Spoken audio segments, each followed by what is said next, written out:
살리는 자로 오늘도 살아가시기를 바랍니다. 아멘.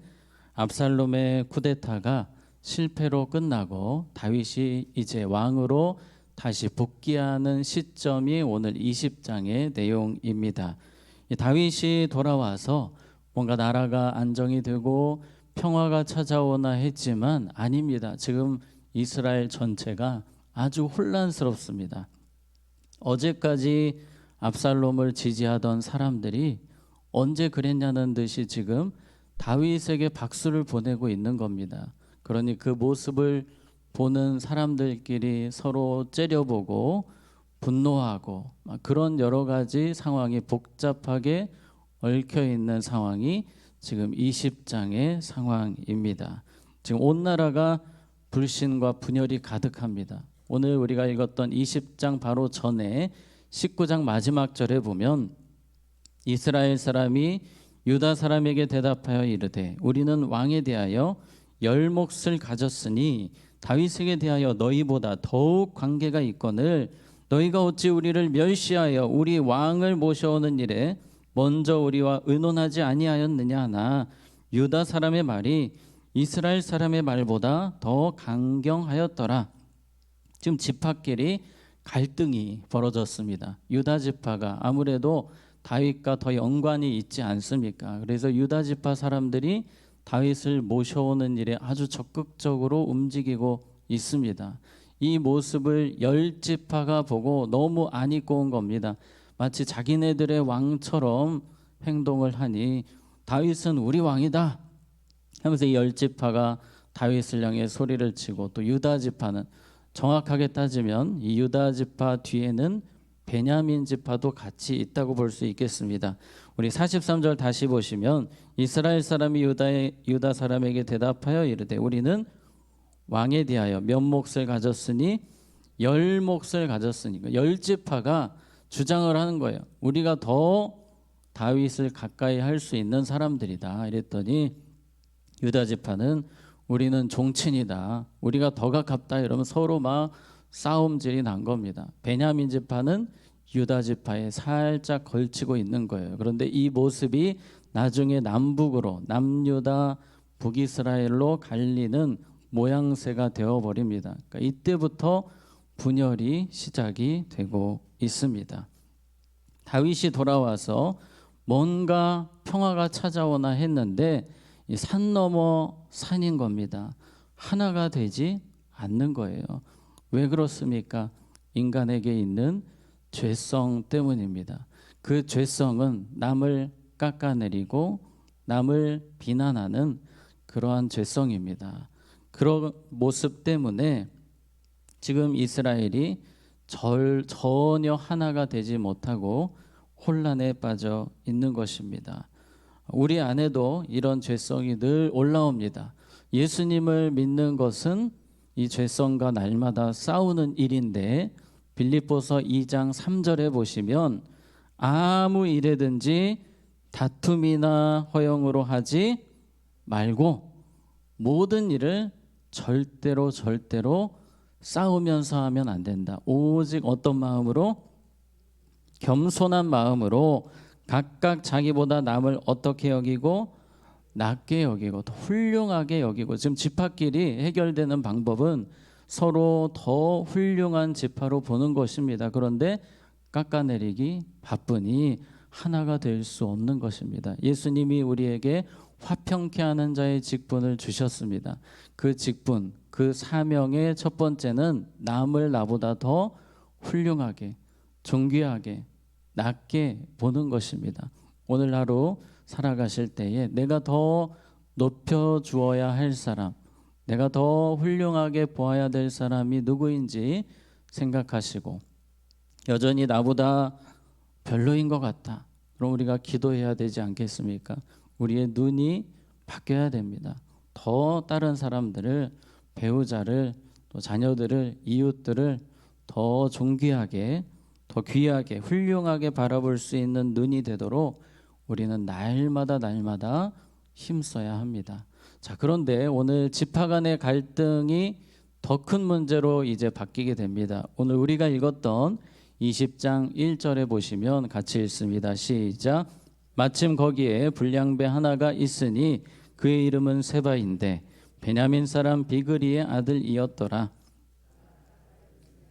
우리는 다윗과 나눌 분깃이 없으며 이새의 아들에게서 받을 유산이 우리에게 없도다. 이스라엘아 각각 장막으로 돌아가라 하매 세바라는 사람이 갑자기 치고 일어납니다. 지금 안 그래도 혼란스러운데 이 세바라는 사람이 갑자기 다윗을 향해서 비난을 하면서 저런 사람하고 상종할 필요가 없다, 막 이런 이야기를 쏟아내더니 더 심각한 문제는 2절입니다. 이에 온 이스라엘 사람들이 다윗 따르기를 그치고 올라가 비그리의 아들 세바를 따르나 유다 사람들은 그들의 왕과 합하여 요단에서 예루살렘까지 따르니라. 지금 집합끼리 갈등하다가 갑자기 세바라는 사람이 치고 나와서 나를 따르라 하는 거예요. 다윗하고 우리 갈 필요 없다.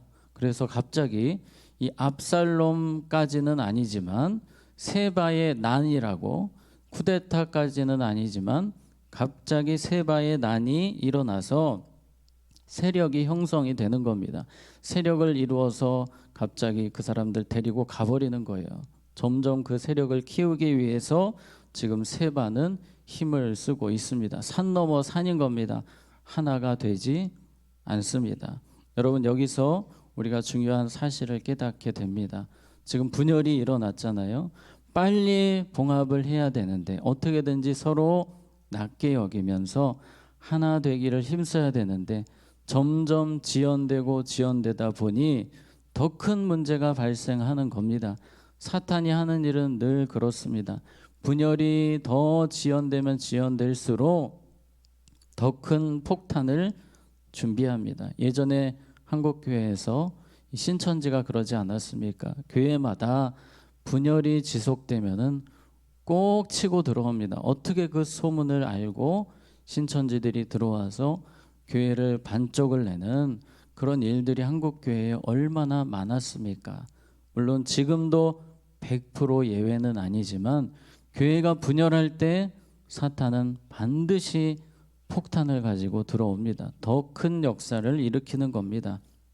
그래서 우리가 화평케 하는 자로 모든 삶의 자리에서 힘써야 하는 것입니다. 특별히 교회 안에서 우리는 더 내가 화평케 하는 자로 서야만 우리 교회가 하나 될 수 있음을 기억하며 화평케 하는 자로, 또 화평하기를 기도하는 자로 우리의 삶의 자리에서 힘써야 합니다. 자, 4절에 보시면 왕이 아마사에게 이르되 너는 나를 위하여 3일 내로 유다 사람을 큰 소리로 불러 모으고 너도 여기 있으라 하니라. 지금 세바의 반역을 잡기 위해서는 누군가가 필요했습니다. 군대 장관을 딱 세워놔야 되는데 원래는 요압 장군이 군대 장관 아닙니까? 그런데 이 다윗이 거리두기를 하는 겁니다. 자신의 아들을 생포하라고 했는데 압살롬을 죽인 사람이 누구입니까?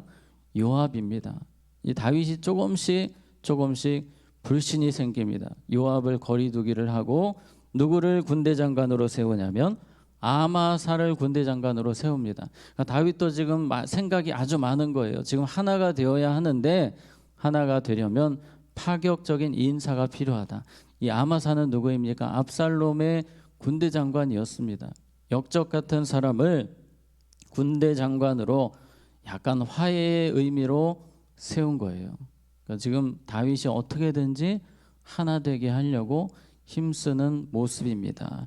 아마사가 군대를 모아서 지금 세바를 따라가야 되는데 문제는 아마사가 일을 잘 못합니다. 5절에 보니까 아마사가 유다 사람을 모으러 가더니 왕이 정한 기일에 뭐된지라 지체된지라 자꾸 시간을 끄는 겁니다. 지금 군대를 빨리 조직해서 많은 사람들을 징집해서 쫓아가야 되는데 이게 지연이 되니까 세바는 더 세력이 커지고 있습니다. 다윗도 이 소식을 듣고 너무 답답해서 6절에 보니까 이제는 두 번째 부대로 아비새를 출동시킵니다. 거의 부군대 장관처럼 아비새를 보냅니다. 아비새는 누구입니까? 요압의 동생입니다. 다윗이 이에 아비새에게 이르되 이제 비그리의 아들 세바가 압살롬보다 우리를 더 헤아리니 너는 내 주의 부하들을 데리고 그의 뒤를 쫓아가라.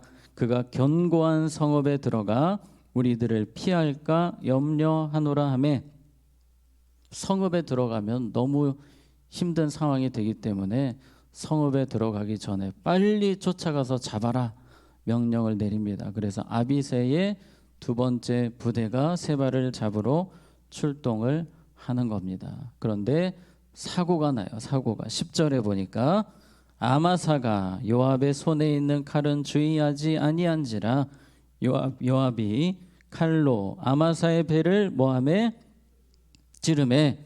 여러분, 요압이 지금 쫓아간 겁니다. 아마사를 쫓아가서 친한 척 한 거예요. 인사하는 척 하다가 칼로 찔러버린 겁니다. 이 원한이 있는 거죠. 압살롬 편에 과거에 썼다는 것이 보기가 싫었고, 다윗 왕이 신임을 했다는 것도 기분 나쁘고, 그러니까 요압 장군은 그냥 자기 마음대로 하는 사람이에요. 다윗의 충신 같지만 자기 성격대로 자기 마음대로 일을 하는 사람, 무서운 사람 아닙니까? 아마사를 그렇게 없애버리고 나니 또 나라가 어지러워지지 않겠습니까? 계속해서 산 넘어 산입니다. 여러분, 다윗이 어떻게든지 하나로 만들려고 노력을 했습니다. 그러나 힘에 부치는 겁니다. 최선을 다했지만 안 되는 겁니다. 하나 되게 하는 일은 사람의 힘으로는 한계가 있습니다. 우리가 백방으로 노력을 해도 잘 되지 않는 부분이 바로 이 부분입니다. 누구를 붙들어야 됩니까? 성령님을 붙들어야 하는 것입니다. 예수님 제자들 보시면 12제자들이 하나 되는 것이 얼마나 어려웠습니까? 그런데 성령 받고 나니까, 오순절 성령의 역사가 일어나니까 그 하나 되지 않던 제자들이 하나가 됩니다. 바벨탑, 창세기의 바벨탑 사건 이후로 언어가 혼잡하여 하나 되지 못하던 사람들이 오순절 성령의 역사로 하나가 되지 않습니까? 하나 되면 결국 누구입니까? 성령님의 도우심이 절대적으로 필요합니다.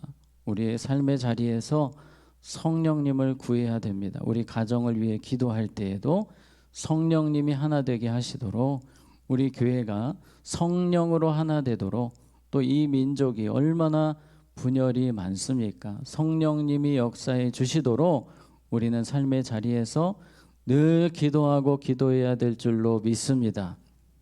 우리 자녀들 위해 기도할 때도, 우리 결혼한 자녀들, 요즘 이혼이 얼마나 많습니까? 성령님께서 우리 자녀들의 가정을 붙들어 주시고 하나됨의 가정, 그래서 주님이 존귀하게 쓰시는 가정들이 되도록 기도하시고, 우리에게 주신 이 화평케 하는 사명을 더욱더 열심히 최선 다해 감당하며 여러분의 삶의 자리에서 더욱더 하나됨이 있도록 힘쓰는 우리 모두가 되기 원합니다. 자, 기도하겠습니다. 하나님 아버지, 하나됨이 어려운 시대를 살고 있습니다. 교회마다, 가정마다 분열의 영이 역사하는 이때에 우리를 성령의 도구로 사용하여 주시옵소서. 나보다 남을 더 낮게 여기며 또한 화평케 하는 자로 최선 다해 살아가는 우리가 되기를 원합니다. 우리 가정이 온전히 성령 안에서 하나 되게 하시고, 우리 교회가 성령 안에서 하나 되게 하시고, 우리 민족이 주의 능력으로 하나됨의 역사가 있게 하여 주시옵소서. 예수님의 이름으로 기도하옵나이다. 아멘.